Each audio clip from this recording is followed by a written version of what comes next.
front of me is ASUS ROG Phone 5S, and let me show you how to update apps on this phone. So first of all, just open your Play Store, then click on your account and click on Manage Apps and Device.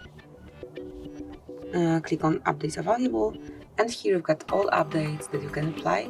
So if it's, for example, about Gmail, just mark Update right next to its icon, and it will be done. Here you can observe the progress. So let's give it a couple of seconds. Obviously, at first, the latest version will be downloaded and then installed.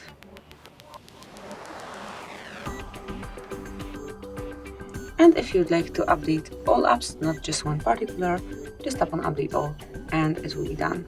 So this is it, that will be all. Thank you for watching. Please subscribe our channel and leave the thumbs up.